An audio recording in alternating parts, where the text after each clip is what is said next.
আবার আমরা চলে এসেছি মায়ের মন্দিরের সন্ধ্যার কিছু ভিডিও নিয়ে। এই মুহূর্তে আবার কিছুজন মন্দিরে এসেছেন, সন্ধ্যা আরতি হবে, একটু জেনে নিই, ওনাদের সাথে একটু কথা বলে নিই। চলুন যাই।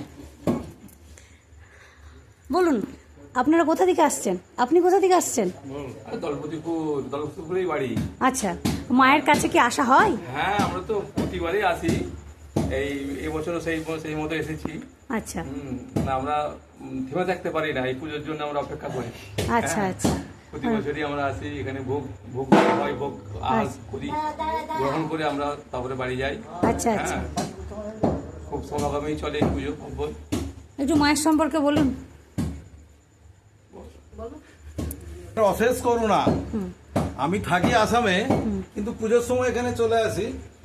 মায়ের যে কৃপা, যা চাইবেন মায়ের কাছে তাই পাবেন, এইটুকু আমি মানে গর্ব করেই বলতে পারি। খুবই ভালো, প্রত্যেকবার আসি, খুবই ভালো লাগে। সারাদিন ধরে উৎসব চলে, খাওয়া দাওয়া সবকিছু এখানে। আচ্ছা, দেখছিলাম গতকাল রাত্রে অনেকজন বাইরে থেকে এসেছিলেন, এখানে সারা রাত ছিলেন মায়ের কাছে। অনেক কিছু ওনাদের অনেক সমস্যা ছিল, সেই সমস্যার সমাধান নাকি মা করে দিয়েছেন।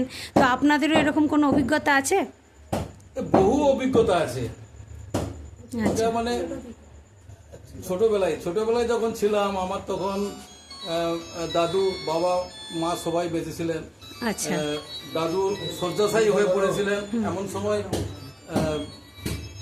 আশা সবাই ছেড়েই দিয়েছিলেন। কিন্তু ঠাকুরের অশেষ কৃপা যে দাদু মৃত ইয়ে থেকে বেঁচে উঠেছিলেন।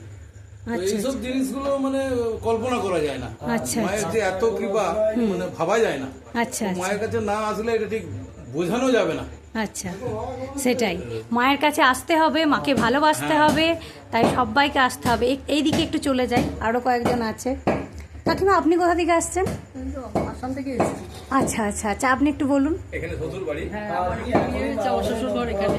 আচ্ছা, আসাম থেকে এসেছি। ও আসা হয় তাহলে এই পুজো উপলক্ষে? বাড়ি এখানে তো। আচ্ছা আচ্ছা আচ্ছা, সেটাই। মায়ের কাছে আসতে কি আর কোনো দিনক্ষণ লাগে? মন চাইলেই আসতে হবে। আগেও এসেছি। হ্যাঁ, সেটাই। তাহলে আজ নবমী, আবার অপেক্ষা একটা বছরের, তাই তো? আরতি হবে এখন। তুমি বলো কিছু, বোন। আমিও এখানেই থাকি। আচ্ছা ছোট থেকেই বাবার সাথে আসি এখানে। আচ্ছা, ভালো লাগে আসতে।